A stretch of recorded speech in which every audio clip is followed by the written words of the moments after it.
Hi, എല്ലാവർക്കും നമസ്കാരം. എല്ലാവരും സുഖമായിട്ടിരിക്കുന്നു എന്ന് വിശ്വസിക്കുന്നു. സുഖമായിട്ടിരിക്കട്ടെ എന്ന് പ്രാർത്ഥിക്കുന്നു. ഇന്നു മുതൽ മാധുരി എഴുതുന്ന മനോഹരമായിട്ടുള്ള കല്യാണയോഗം എന്ന് പറയുന്ന പുതിയ കഥ ആരംഭിക്കുകയാണ്. എല്ലാവർക്കും ഇഷ്ടപ്പെടുമെന്ന് വിചാരിക്കുന്നു. തുടക്കം മുതൽ ഒടുക്കം വരെ കേൾക്കാൻ ശ്രമിക്കുക. നിങ്ങളുടെ നിറഞ്ഞ പ്രോത്സാഹനമാണ് നമുക്ക് കിട്ടുന്ന ഏറ്റവും വലിയ പ്രചോദനം. നിങ്ങളുടെ അഭിപ്രായങ്ങൾ കമൻറ്റുകളായിട്ട് രേഖപ്പെടുത്തുക. കഥയിലേക്ക്. കിട്ടിയോ? കയ്യിലിരുന്ന സിഗരറ്റ് ആസ്ട്രയിലേക്ക് കുത്തിയിറക്കിക്കൊണ്ട് അവൻ മുന്നിൽ നിൽക്കുന്ന വ്യക്തിയെ കണ്ണുകളുയർത്തി നോക്കി. Yes sir. പറയിലും ഒരു ഫയൽ അയാൾ അവന് മുന്നിലേക്ക് നീക്കി വെച്ചിരുന്നു. Good. What's your name? Advika Sreedharan. അയാളെ നോക്കിയൊന്ന് മൂളി വല്ലാത്തൊരു ചിരിയോടെ അവൻ ആ ഫയൽ തുറന്നു. അതിലുള്ള പെൺകുട്ടിയുടെ ഫോട്ടോയിൽ നോട്ടമെത്തിയതും അവൻ്റെ കണ്ണുകൾ ഒന്നുകൂടെ വിടർന്നു. AEM ഫിനാൻസ് കമ്പനിയിലെ സ്റ്റാഫാണ്. വീട്ടിൽ അച്ഛൻ, അമ്മ, പിന്നെ ഒരു അനിയത്തി. അച്ഛൻ ശ്രീധരൻ ഡ്രൈവറാണ്. അമ്മ ലത ഒരു ഹൗസ് വൈഫാണ്. അനിയത്തി ആവണി ഒരു പ്രൈവറ്റ് കോളേജിൽ PG ചെയ്യുന്നു. പിന്നെ അദ്വിക ഒരു യൂട്യൂബറാണ്. കുക്കറി ചാനലുണ്ട്. അത്യാവശ്യം ഫോളോവേഴ്സൊക്കെ ഉണ്ട്. ഇത്രയും ഡീറ്റെയിൽസാണ് സാർ ഞങ്ങൾ കളക്ട് ചെയ്യാൻ സാധിച്ചത്. ഇനി എന്തെങ്കിലും വേണോ? This is enough Manoj. ഇനി എന്തെങ്കിലും വേണമെങ്കിൽ ഞാൻ പറയാം. You can leave now. പറഞ്ഞുകൊണ്ട് അയാൾ പുറത്തേക്ക് ഇറങ്ങിയതും ഫയൽ അടച്ചു വെച്ച് അവളുടെ പിക്ക് മാത്രം എടുത്ത് അവൻ ആ റിവോൾവിംഗ് ചെയറിലേക്ക് ചാഞ്ഞിരുന്നു. I am coming for you baby. ആ ഫോട്ടോയിൽ അവളുടെ ചുണ്ടിലായി അമർത്തി ചുംബിച്ചുകൊണ്ട് അവൻ കണ്ണുകളടച്ച് മൊഴിഞ്ഞു. ഇതാണ് വീരുവട്ടെ ഞാൻ വാങ്ങിക്കാൻ പറഞ്ഞ ഫോൺ. ഐഫോണൊന്നും ഞാൻ ചോദിച്ചില്ലല്ലോ. ജസ്റ്റ് ഒരു സാംസങ് ഗാലക്സി S21 പ്ലസ്. കയ്യിലുള്ള 20,000 രൂപയുടെ ഫോണിലേക്കും മുന്നിൽ നിൽക്കുന്നവന്റെ മുഖത്തേക്കും അവൾ വിഷമത്തോടെ മാറി മാറി നോക്കി. എന്തിനാ ഐഫോണ്? നീ പറഞ്ഞ എത്ര വില എന്നറിയോ? കൂടിപ്പോയി ഒരു 50,000. എന്താ അതുപോലെ വീഡിയോട്ട് എനിക്ക് വേണ്ടി മുടക്കാൻ പറ്റില്ലേ? എങ്ങനെ വന്നാലും ജോബും മ്യൂസിക് ബാൻഡിൽ നിന്നൊക്കെ ആയിട്ട് ഒരു 1 lakhനടുത്ത് മന്ത്ലി ഇൻകം ഏട്ടന് കിട്ടുന്നുണ്ടല്ലോ. എനിക്ക് നിന്റെ കാര്യം മാത്രം നോക്കിയാൽ മതിയാമോ? അല്ലെങ്കിൽ തന്നെ കോളേജിൽ പോകുന്ന എനിക്കെന്തിനാ ഇത്രയും കോസ്റ്റ്ലി ഫോണ്? എനിക്ക് വേണം. കോളേജിൽ എല്ലാവരും അങ്ങനത്തെ ഫോണൊക്കെ ഉപയോഗിക്കുന്നു. അപ്പം ഞാൻ മാത്രം. ചുണ്ട് വിതമ്പിക്കൊണ്ട് പറയുന്നവളെ കണ്ട് വീരു തലയിൽ കൈവച്ചു പോയി. അത്രയും കാശൊന്നും എൻ്റെ കയ്യിൽ ഉണ്ടായിരുന്നില്ല അമ്മു. നിനക്ക് ആദ്യോട് പറയായിരുന്നില്ലേ? പിന്നെ ചേച്ചിയോട് ചോദിക്കണങ്ങളും ഭേദം മിണ്ടാണ്ടിരിക്കുന്ന ആറ് പിശുക്കി. അല്ലെങ്കിൽ തന്നെ ചേച്ചി വായിച്ചിരുന്നതിനേക്കാൾ എനിക്കിഷ്ടം വീരുവട്ടം വായിച്ചിരുന്ന. എന്നാലല്ലേ എൻ്റെ ഫ്രണ്ട്സിനോടൊക്കെ എൻ്റെ വീരുവട്ടം വായിച്ചെന്നാണ് എനിക്ക് ഗമയിൽ പറയാൻ പറ്റൂ. കുസൃതിയോടെ പറയുന്നവളെ കണ്ട് ഇനിയൊന്നും പറയാനും കേൾക്കാനും ഇല്ലാത്ത പോലെ അവൻ മിണ്ടാതെ നിന്നു. അമ്മ പറയുന്നൊന്ന് സമാധാനത്തോടെ കേൾക്കുന്നീ. എൻ്റെ മോൾ ഈ കല്യാണത്തിന് സമ്മതിക്കണം. ഞാൻ എങ്ങനെയാ അമ്മ അവനെ ഒന്ന് മനസ്സിലാക്ക്. അമ്മയ്ക്ക് നിന്റെ അവസ്ഥ മനസ്സിലാവുന്നുണ്ട് ആദി. എന്ത് ചെയ്യാൻ പറ്റും നമുക്ക്? എൻ്റെ മോൾക്ക് ഇതായിരിക്കും വിധിച്ചത്. അമ്മോ, അവള് സമ്മതിച്ചോ? അവൾക്ക് സമ്മതമാണെങ്കിൽ എനിക്കും അവൾക്കും സമ്മതാ. എന്താ പറഞ്ഞു പൂർത്തിയാക്കും മുന്നേ അമ്മ പറഞ്ഞു കേട്ട് വിശ്വസിക്കാൻ കഴിയാതെ ആദ്യം അമ്മയെ തുറിച്ച് നോക്കി. രചന മാധുര്യ. അവതരണം ഷാഹുൽ മലയിൽ. എഡിറ്റിംഗ് ഷെരീജ് പൂനൂർ. നിർമ്മാണം PNR creations. Aadi, you looking gorgeous. ശരിക്കും? മിററിലൂടെ തന്നെ നോക്കി നിൽക്കുന്ന വീരുവിനെ കണ്ട് അവൾ കുറുമ്പോടെ ഒന്ന് ചിരിച്ചു. ഓഫ് കോഴ്സ് യാർ. ഇന്ന് വിനോദം നിന്നെ നോക്കിയിരുന്ന് താലി കെട്ടാനെങ്കിലും മറന്നുപോവോ? ചിരിയോടെ പറഞ്ഞുകൊണ്ട് വീരയോടെ ഷോട്ടിലായി പിടിച്ചൊന്ന് അമർത്തിയതും. അയ്യടാ, നല്ല തമാശ, പോടാ. അവന്റെ കൈ രണ്ടും തട്ടി മാറ്റി സെറ്റ് ചെയ്ത് വെച്ചിരുന്ന അവന്റെ മുടിയിലൂടെ അവൾ കൈയിട്ട് വലിച്ചിരുന്നു. ആദി ചിനിങ്ങി വിളിച്ചുകൊണ്ട് അവൻ അവളുടെ കൈ തട്ടി മാറ്റി. അയ്യോടാ, എന്റെ വീരൂട്ടം പിണങ്ങിയ. സോറി, വാടാ, ഞാൻ ശരിയായി തരാം. അവന്റെ ഷർട്ടിന്റെ കോളർ പിടിച്ച് വലിച്ച് അവന്റെ മുടിയിലേക്ക് ആദി വീണ്ടും കൈ കൊണ്ട് വന്നതേ. ഓടി, കല്യാണമായി പോയി. അളിയിപ്പോ കാണായിരുന്നു. പറയിൽ അവളെ കണ്ണാടിയുടെ മുമ്പിൽ നിന്ന് നീക്കി നിർത്തി അവൻ മുന്നിലേക്ക് കയറിന്ന് മുടി സെറ്റ് ചെയ്ത് തുടങ്ങി. പിന്നെ എന്ത് കാണാൻ? നീ എന്നെ ഒന്നും ചെയ്യൂലെന്ന് എനിക്ക് അറിഞ്ഞൂടെ എൻ്റെ വീരൂട്ടാ. നീ എൻ്റെ പൊന്നാര് വീരുവല്ലേടാ. കുറുമ്പോടെ പറഞ്ഞുകൊണ്ട് അവൻ്റെ മൂക്കിൻ തുമ്പ് പിടിച്ചവൾ വീണ്ടും വലിച്ചു. ദേ ആദി, വെറുതെ എന്നെ ദേഷ്യം പിടിപ്പിക്കല്ലേ. ആകെ ഒരു 1.5 വയസ്സിനെ നീ ഞാൻ നമ്മൾ വ്യത്യാസമുള്ളൂ. അത് മോള് ഓർത്തോ. ദേഹം നന്നാലേ ആ മൂപ്പ് ഞാനങ്ങ് മറക്കും. കണ്ണും കൂർപ്പിച്ച് പറഞ്ഞവൻ ചുളുങ്ങിയ ഷർട്ട് വലിച്ചൊന്ന് നേരെ ഇട്ടു. നീ പോടാ ചള്ളി ചെറുക്ക. അവൻ പേടിപ്പിക്കാൻ വന്നിരിക്കുന്നു. എൻ്റെ വിനിവേട്ടനെ അറിഞ്ഞാലേ നിന്നെ കീച്ചു കളയും. പറയിൽ അവൻ്റെ നെഞ്ചത്തിട്ട് അവൾ തള്ളുകൂടി കൊടുത്തു. പ്രതീക്ഷിക്കാതായതുകൊണ്ട് വീരു ബെഡിലേക്ക് വീണുപോയിരുന്നു. ഓ, അപ്പൊ അതാണ് ഇത്ര ധൈര്യം. സ്വന്തമായിട്ടൊരു ഡോക്ടറിൽ കിട്ടാൻ പോകുന്നേ. വല്ല മരുന്നും കുത്തിവെച്ച് നമ്മളൊക്കെ മയക്കിക്കളയോ? ബെഡിൽ കൈകുത്തി കിടന്ന് കള്ളച്ചിരിയോട് അവൻ ചോദിച്ചത്. അറിയാതെ നാണത്തിൽ കുതിർന്നൊരു ചിരി അവളുടെ ചുണ്ടിലും മിന്നിമാഞ്ഞു. എന്റെ ദൈവമേ, ഞാൻ എന്തായി കാണുന്നത്? ഈ മുഖത്തുനിന്നാണോ? പോടാ. അവളെ കളിയാക്കിയാൻ വിളിച്ചു പോയത് ആദ്യം ഒരു പില്ലോ എടുത്ത് അവന് നേരെ വലിച്ചെറിഞ്ഞിരുന്നു.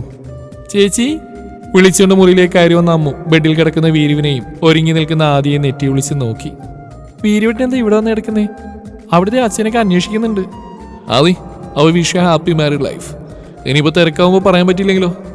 അവളെ ഒന്ന് മുറുകിയപ്പോഴൊന്ന് കണ്ണിച്ചിമ്മി വീര് തിരിഞ്ഞതേ ഒരു നിമിഷം അമ്മുവിൽ അവന്റെ കണ്ണുകളുടക്കി നിന്നു.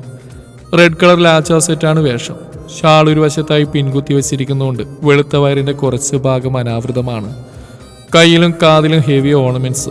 അത്യാവശ്യം നല്ല രീതിയിൽ മേക്കപ്പും ചെയ്തിട്ടുണ്ട്. ആദിയുടെ അത്രയില്ലെങ്കിലും അവളും സുന്ദരി തന്നെയാണ്.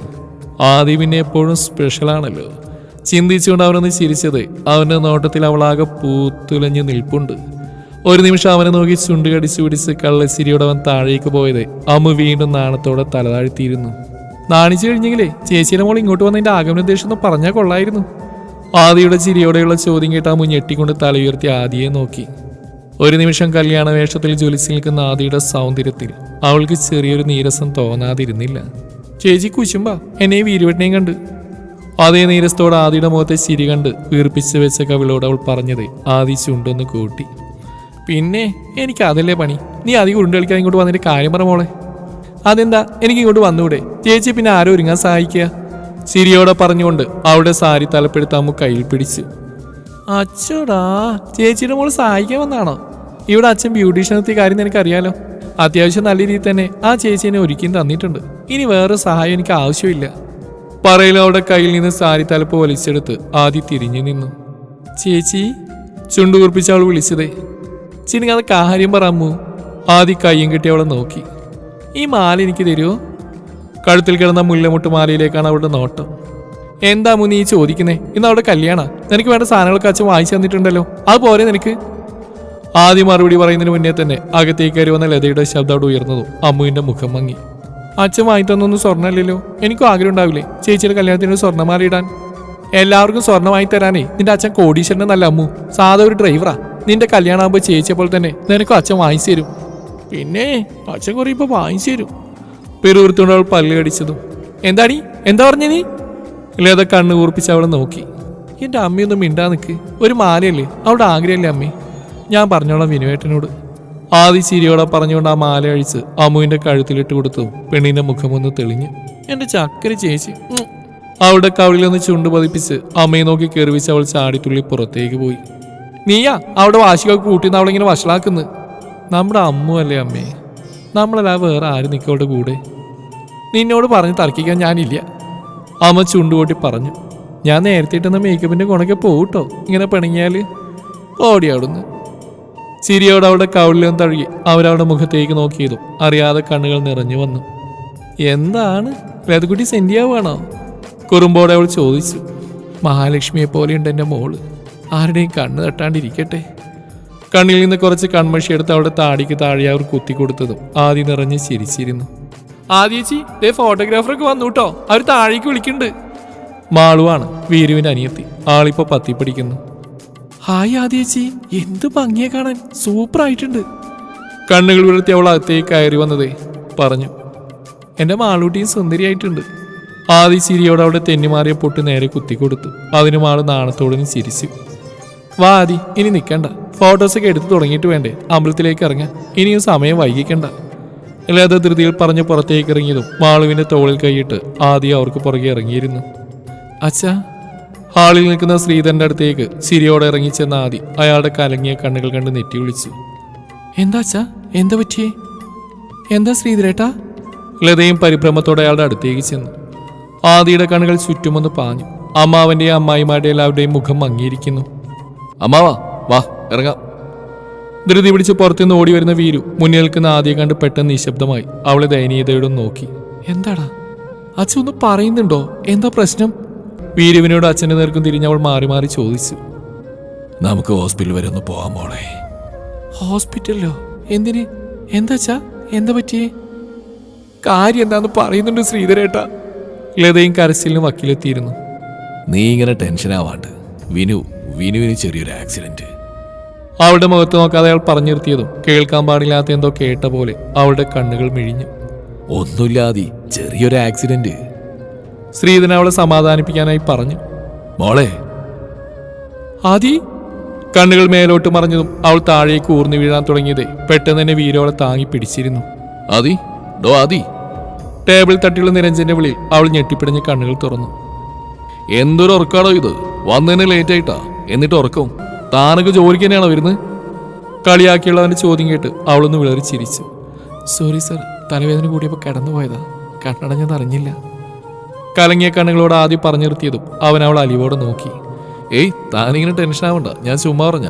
ലഞ്ച് ബ്രേക്ക് കഴിയാൻ ഇനിയും സമയമുണ്ട്. തൻ്റെ തലവേദന കുറഞ്ഞോ? എൻ്റെ കയ്യിൽ മരുന്നുണ്ട്. വേണ്ട സർ, ഞാനൊരെണ്ണം കഴിച്ചിരുന്നു, അത് മാറിക്കോളും. അതും പറഞ്ഞ് അവന് മറ്റൊന്നും പറയാൻ അവസരം കൊടുക്കാതെ അവൾ എഴുന്നേറ്റ് വാഷ്റൂമിലേക്ക് നടന്നിരുന്നു. എത്ര നാൾ എൻ്റെ കയ്യിൽ നിന്ന് ഇങ്ങനെ വഴുതിപ്പോവും ആദി. അവൾ പോയ വഴിയെ നോക്കി മന്ത്രിച്ചുകൊണ്ട് അവൻ തന്റെ സീറ്റിലേക്ക് നടന്നു. നീണ്ട 5 വർഷങ്ങൾ കണ്ണാടിക്കുമ്പിലെ തന്റെ പ്രതിബിംബത്തിലേക്ക് നോക്കി ആദി ശക്തിയിൽ മുഖത്തേക്ക് വെള്ളം തൂവി ഒഴിച്ചുകൊണ്ടിരുന്നു. അന്നത്തെ കല്യാണ ദിവസത്തിലേക്ക് തന്നെ വീണ്ടും അവളുടെ ഓർമ്മകൾ ചെന്നെത്തി നിന്നു. വിനുവേട്ടന് ആക്സിഡന്റ് ആയി എന്നറിഞ്ഞ നിമിഷം ഒരു മിന്നൽ കടന്നുപോയ പോലെ ശരീരമാകെ വിറച്ചുപോയിരുന്നു. ഭാരമില്ലാതെ നിലത്തേക്ക് പതിക്കാൻ തുടങ്ങുമ്പോഴും വിനുവേട്ടന്റെ പുഞ്ചിരിക്കുന്ന മുഖം തന്നെയായിരുന്നു മനസ്സിൽ. ഹോസ്പിറ്റലിലേക്ക് പോകുമ്പോഴും കരയാൻ പോലും മറന്ന് ആകെ ഒരു മരവിപ്പിലായിരുന്നു താൻ. അമ്മാവനും വീരും ആൾക്ക് കുഴപ്പമൊന്നുമില്ല, ചെറിയൊരു ആക്സിഡന്റ് ആണെന്നൊക്കെ പറഞ്ഞ് സമാധാനിപ്പിക്കുന്നുണ്ടെങ്കിലും ആ സമയം തന്റെ ചെവിയിലൊന്നും എത്തിയില്ല. കല്യാണ വേഷത്തിൽ തന്നെയാണ് ഹോസ്പിറ്റലിലേക്ക് കയറി ചെന്ന്. തങ്ങളെ കണ്ടപ്പോൾ തന്നെ വിനുവേട്ടന്റെ അച്ഛൻ അടുത്തേക്ക് വന്നിരുന്നു. അമ്മാവനും അച്ഛനെ എന്താ എങ്ങനെയാന്നൊക്കെ ശരിക്കും ചോദിച്ച് മനസ്സിലാക്കുന്നുണ്ട്. രാവിലെ അമ്മ പറഞ്ഞനുസരിച്ച് ഒന്ന് അമ്പലത്തിലേക്ക് പോകാൻ ഇറങ്ങിയതായിരുന്നു വിനു. അവൻ മാത്രമേ കാറിൽ ഉണ്ടായിരുന്നുള്ളൂ. പെട്ടെന്ന് സൈഡ് മാറി വന്നൊരു ടെമ്പോ കാറിൽ വന്ന് ഇടിക്കുകയായിരുന്നു. 2 വണ്ടിക്കും വേഗത കുറവായതുകൊണ്ടും അവൻ സീറ്റ് ബെൽറ്റ് യൂസ് ചെയ്തുകൊണ്ടും വലിയ അപകടങ്ങളൊന്നും സംഭവിച്ചില്ലെങ്കിലും വലത്തേ കൈക്ക് ഫ്രാക്ചറും ഇടത്തേ കാലിന് പൊട്ടലുമുണ്ട്. പിന്നെ നെറ്റിയും മുറിഞ്ഞിട്ടുണ്ട്. മുറിവെല്ലാം കണ്ട ആദ്യം ICUയിലേക്കാണ് അവർ കയറ്റിയത്. കുഴപ്പമൊന്നുമില്ലെന്ന് മനസ്സിലായതും ഇപ്പോൾ മുറിയിലേക്ക് മാറ്റിയിട്ടുണ്ട്. വിനുവിന്റെ അച്ഛൻ പറയുന്ന കേട്ട് എല്ലാവർക്കും ചെറിയൊരു ആശ്വാസം തോന്നിയെങ്കിലും ഇനി എന്ത് എന്നൊരു ചിന്ത എല്ലാവരിലും ഉടലെടുത്തിരുന്നു. മുഹൂർത്തത്തിന് ഇനി കഷ്ടിച്ച് 1 മണിക്കൂർ കൂടിയ സമയമുള്ളൂ. ആദ്യ പക്ഷെ അതിനെക്കുറിച്ചൊന്നും ആ നിമിഷം ചിന്തിച്ചില്ല. അവന് കുഴപ്പമൊന്നുമില്ലല്ലോ, അത്രയും സമാധാനം. വിനുവിന്റെ അച്ഛന് പുറകെ മുറിയിലേക്ക് കയറിയതും ആദ്യം അവളുടെ നോട്ടം പോയത് പാതി മയക്കത്തിൽ കിടക്കുന്നവനിലേക്കാണ്. നെറ്റിയിലെയും കൈയിലെയും കാലിലെയും വെച്ചുകെട്ടുകൾ കണ്ട് കണ്ണുകൾ വീണ്ടും നിറഞ്ഞു വന്നു. ഓ വന്നല്ലോ മൂദേവി, എന്റെ മോനെ ഈ ഒരു അവസ്ഥയിൽ എത്തിച്ചപ്പോൾ നിനക്ക് സമാധാനമായി കാണും അല്ലടി. എന്നാൽ അവളെ കണ്ട മാത്രമേ അവളുടെ മുന്നിലേക്ക് ചീറിക്കൊണ്ടുവന്ന വിനുവിന്റെ അമ്മയുടെ ശബ്ദത്തിൽ എല്ലാവരും നിമിഷം പകച്ചു പോയിരുന്നു. ശോഭേ, നിങ്ങൾ മിണ്ടരുത് ചന്ദ്രേട്ടാ, ഞാൻ അപ്പോഴേ പറഞ്ഞ ഈ ബന്ധം നമുക്ക് വേണ്ടാന്ന്. അപ്പൊ നിങ്ങൾക്ക് ഈ കിടക്കുന്നവന് ഇവിടെ തന്നെ മതി. ഇപ്പൊ കണ്ടില്ലേ എന്റെ കുഞ്ഞു കിടന്ന് അനുഭവിക്കുന്നത്. ഇവിടെ ഒറ്റ ഒരുത്തി കാരണ എന്റെ കുഞ്ഞിനിങ്ങനെ. അമ്മേ, ഞാനൊന്നും. അമ്മയോ? ആരുടെ അമ്മ? നീ എന്നെ ഇനി അങ്ങനെ വിളിച്ചു പോരുത്. നിന്റെ ഒറ്റയാളുടെ ജാതകദോഷം കൊണ്ടാ എന്റെ കുഞ്ഞിന് കല്യാണ ദിവസം തന്നെ ഇങ്ങനെ ഒരു ഗതി വന്ന്. ഇനി നിന്നെ കല്യാണം കഴിച്ച് കെട്ടിയെടുത്തിട്ട് വേണം അവന്റെ ഉള്ള ജീവനും കൂടി പോവാൻ. ചീറിക്കൊണ്ട് അവർ പറഞ്ഞു നിർത്തിയതും ആദ്യം വിതുമ്പിപ്പോയി. അകത്തെ കോലാഹലം കേട്ട് വിനിയൊന്ന് ഞെരങ്ങി കണ്ണുകൾ തുറന്നു. ഒരു നിമിഷം മുന്നിൽ സർവാഭരണ വിഭൂഷിതയായി നിൽക്കുന്നവളെ കണ്ട് വേദനകൾ മറന്നവന്റെ കണ്ണുകൾ വല്ലാതെ ഒന്ന് തിളങ്ങി. കരഞ്ഞു ചുവന്നിരിക്കുന്ന അവളുടെ മുഖവും വിതുമ്പാൻ നിൽക്കുന്ന വിടുന്ന ചുണ്ടുകളും ഈ ഒരവസ്ഥയിൽ അവനിൽ എന്തെന്നില്ലാത്തൊരു വികാരമാണ് സൃഷ്ടിച്ചത്. നിങ്ങൾ എന്ത് തോന്നിയാസാണ് ഈ പറയുന്നത്? കല്യാണം നടക്കില്ലെന്നോ? അപ്പൊ എന്റെ മോളുടെ ഭാവി? ലത വിങ്ങിപ്പൊട്ടിക്കൊണ്ട് അവരെ നോക്കി. ശ്രീധരൻ ഇതൊക്കെ കേട്ട് ആകെ തല ചുറ്റുന്ന പോലെയാണ് തോന്നിയത്. ഉള്ളതൊക്കെ നുള്ളിപ്പെറുക്കി കൂട്ടിയാണ് ഈ വിവാഹം ഇവിടം വരെ എത്തിച്ചു തന്നെ. പയ്യൻ ഡോക്ടറാണെന്നതിലുപരി അത്യാവശ്യം സാമ്പത്തിക സ്ഥിതിയുള്ള കുടുംബമാണ് അവൻ്റേത്. ഈ വിവാഹം നടക്കുകയാണെങ്കിൽ തൻ്റെ ഒരുവിധം ബാധ്യതകൾ ഒഴിയുന്നതിനൊപ്പം അമ്മുവിൻ്റെ വിവാഹത്തിൻ്റെ കാര്യത്തിലും ആദ്യം വിനുവും നോയിക്കോളും എന്നൊരു ചിന്ത അയാൾക്കുണ്ടായിരുന്നു. അതൊക്കെയാണ് ഒരു നിമിഷം കൊണ്ട് തകരാൻ പോകുന്നത്. ശ്രീധരൻ വിറയലോടെ മുറിയിലെ ചുമരിലേക്ക് ചാരി. നിങ്ങൾക്ക് നിങ്ങളുടെ മകളുടെ ഭാവി വലുതാണെങ്കിലേ എനിക്ക് എൻ്റെ മകൻ്റെയും നോക്കണ്ടേ? നിങ്ങളുടെ മോളെ കെട്ടിച്ച് അവന് ഞാൻ കൊലക്കൊടുക്കുന്നതാണോ നിങ്ങൾ പറയുന്നത്? ശോഭ വീണ്ടും അവരോട് ചീറിയെടുത്തു. അമ്മ എന്തൊക്കെയാ പറയുന്നത്? എനിക്ക് ആദ്യം വേണം അമ്മ, അവളെ തന്നെ മതി എനിക്ക്. വിനുവിന്റെ ശബ്ദം അവിടെ ഉയർന്നിരുന്നു. എല്ലാവരുടെയും നോട്ട് ഒരു നിമിഷം അവനിലേക്ക് എത്തി. ആദ്യം നിറഞ്ഞ കണ്ണുകൾ ഉയർത്തി അവനെ നോക്കി. ശ്രീധരന്റെ മുഖത്ത് ചെറിയൊരു ആശ്വാസം നിറഞ്ഞു. നിനക്ക് വല്ല ബോധമുണ്ടോ വിനു? എന്താ പറയുന്നത് നീ തന്നെ ആലോചിച്ച് നോക്ക്. ഇവളെ കെട്ടിയ നീ 1 വർഷം പോലും തയ്ക്കില്ലെന്ന് ആ രാംപണിക്കർ പറഞ്ഞത് നിനക്ക് ഓർമ്മയില്ലേ? അപ്പൊ നിനക്ക് അയാൾ വിശ്വാസമായില്ല. ഇപ്പൊ കണ്ടോ, ഈ ദിവസം തന്നെ നിനക്ക് കൈയും കാലും ഒടിഞ്ഞ് കിടക്കേണ്ടി വന്ന്. ഇത് ദയവായിട്ട് നിനക്ക് മുന്നറിയിപ്പ് തന്നാ ഈ നശിച്ചവളെ കെട്ടാണ്ടിരിക്കാൻ. ശാപം പോലെ അവർ പറഞ്ഞുകൊണ്ടിരുന്നു. ആദ്യം തന്റെ ചെവികൾ കൊട്ടിയടയുന്ന പോലെ തോന്നി. താനാണോ ഇതിനെല്ലാം കാരണം? തന്റെ ജാതകദോഷം കൊണ്ടാണോ വിനുവേട്ടൻ ഇങ്ങനെയൊക്കെ? അവർ പറയുന്ന ഓരോ വാക്കുകളും നെഞ്ചിൽ കൊണ്ട് മുറിഞ്ഞ പോലെ അവളൊന്ന് പിടഞ്ഞു. ദേ സ്ത്രീയെ, പറഞ്ഞു നിങ്ങളിത് എങ്ങോട്ട് കയറിപ്പോന്ന്? നിങ്ങളുടെ മകൻ ഇവളാണോ വണ്ടി കൊണ്ട് ഇടിച്ച്? കുറെ നേരമായി നിങ്ങൾ സംസാരിക്കാൻ തുടങ്ങിയിട്ട്. ഇനി നിർത്തിക്കോ. ഇവൾക്കെതിരെ ഒരു അക്ഷരം നിങ്ങൾ മിണ്ടിയ ഈ വൈരിനാരാണ് നിങ്ങൾ അറിയും. ആ പിടച്ചിൽ മനസ്സിലാക്കിയെന്ന പോലെ അവളുടെ തോളിലൂടെ കൈയിട്ട് ചേർത്ത് പിടിച്ച് അവർക്ക് നേരെ വിരൽ ചൂണ്ടി വീരു പറഞ്ഞിരുത്തിയതും അവന്റെ മുഖം കണ്ട് ചെറുതായി ഒന്ന് പേടിച്ചെങ്കിലും അവർ വിട്ടുകൊടുക്കാൻ തയ്യാറായിരുന്നില്ല. കണ്ടോടാ, അവളെ പറഞ്ഞപ്പോ അവന് പൊള്ളിയതാണ്ടോ? നീ എന്താ എന്നോട് പറഞ്ഞ്? ഇവിടെ അനിയനാണ് വിനെന്നല്ലേ? ഇപ്പൊ കണ്ടില്ലടാ, ഇനി നിനക്ക് ഈ വൃത്തിയിട്ടവളെ തന്നെ വേണോ വിവാഹം കഴിക്കാൻ? ഒരു നിമിഷം അവർ പറഞ്ഞു നിർത്തിയതും എല്ലാവരും നടുങ്ങിപ്പോയിരുന്നു. അമ്മു കണ്ണുകൾ നിറച്ച് വീരുവിനെയും ആദിയെയും നോക്കി. ആദിക്ക് കണ്ണുകൾ നീറിപ്പോയെന്ന പോലെ തോന്നി.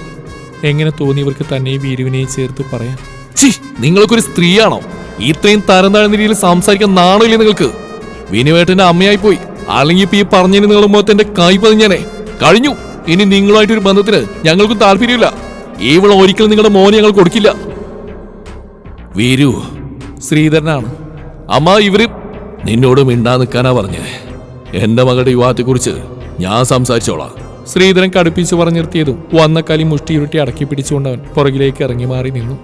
വീരുമായിട്ട് എന്തിനാ ചേച്ചിയുടെ കാര്യത്തിൽ ഇടപെടാൻ പോയത്? ഇപ്പൊ കണ്ടില്ലേ നമുക്ക് ചീത്തപ്പേര് വന്ന്. ചേച്ചിയുടെ ജാതകദോഷം കൊണ്ട് തന്നെ ആയിരിക്കും വിനുമായിട്ട് ഇങ്ങനെയൊക്കെ സംഭവിച്ചു. അപ്പൊ പിന്നെ അവരെ കുറ്റം പറയാൻ പറ്റുമോ? അവന്റെ അടുത്തേക്ക് നീങ്ങിന്ന് പതിഞ്ഞ സ്വരത്തിൽ അമ്മ പറഞ്ഞു നിർത്തിയതും കേട്ടത് വിശ്വസിക്കാനാവാതെ വീരുവളെ തുറിച്ചു നോക്കി. അവന്റെ ചുവന്ന് തൊടുത്ത് മുഖം കണ്ടെന്ന് പേടിച്ചും അവ പെട്ടെന്ന് അമ്മയുടെ അടുത്തേക്ക് നീങ്ങി നിന്നു. മോനെ വിനു, ഞാൻ പറയുന്നത് നീ കേൾക്കണം. എന്റെ മകളുടെ ജീവിതം. ശ്രീധരൻ പറഞ്ഞു തുടങ്ങിയതും നിങ്ങളോട് ഞാൻ പറഞ്ഞു കഴിഞ്ഞു, ഈ കല്യാണം നടക്കില്ലാന്ന്. എന്റെ മകനവൻ. ഞാൻ പറയുന്നതിനപ്പുറം അവൻ പോയില്ല. അങ്ങനെ പോയാൽ എന്താ ഉണ്ടാവുമെന്ന് അവനറിയാം. ഒന്നാമത് ഈ വിവാഹത്തിന് എനിക്ക് താല്പര്യം ഉണ്ടായിരുന്നില്ല. പിന്നെ ഇവൻ നിർബന്ധിച്ചോണ്ടാ ഇത് ഇത്രയും വരെ നീണ്ടുപോയത്. ഇനിയില്ല, ഇവളെപ്പോലും ലക്ഷണം കെട്ടിന് ഞാൻ എന്റെ വീടിന്റെ പടി ചവിട്ടിക്കില്ല.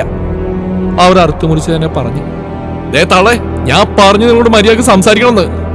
വീരു, അമ്മ അവരൊന്നും മിണ്ടാണ്ടിരിക്കുക. ആദിക്കിനി ഈ ബന്ധം വേണ്ട. ഇവര് ഇത്രയൊക്കെ പറഞ്ഞിട്ട് ഇവരുടെ കുടുംബത്തിലേക്ക് തന്നെ ഇവളെ പറഞ്ഞു വിട്ടാ ഇവളുടെ അവസ്ഥ എന്താവുന്ന അമ്മ ചിന്തിക്കുന്നില്ലേ? വിനു വേണ്ടെങ്കിൽ ഇത്തിരി നട്ടലുണ്ടാവും ഞാൻ കരുതി. ഇവളെ ഇത്രയൊക്കെ നിങ്ങളുടെ അമ്മ പറഞ്ഞിട്ടും അതിന് എതിർവാക്ക് നിങ്ങളുടെ ഭാഗത്തുനിന്ന് ഉണ്ടായില്ലല്ലോ. സോ ഇതിവിടെ അവസാനിച്ചു. ഇനി ഇവളെ നിങ്ങൾക്ക് തരാൻ ഞങ്ങൾ ഉദ്ദേശിക്കുന്നില്ല. അതിനാർക്ക് വേണവളെ? ഓ, എന്റെ മകനെ നല്ല മണിമണി പോലുള്ള പെമ്പിള്ളേരെ ഞാൻ കെട്ടിച്ചു കൊടുക്കും. നിങ്ങൾ എന്തെങ്കിലും കാട്ട്. വാമാ, ഇറങ്ങാം. പറയലും ആദിയുടെ കൈയും പിടിച്ച് വീരു ഇറങ്ങിപ്പോയത് അവരെ നോക്കി ബാക്കിയുള്ളവർ അവിടെ നിന്ന് ഇറങ്ങിയിരുന്നു. തുടരും ഈ കഥയുടെ ബാക്കി ഭാഗം നാളെ ഇതേ സമയം.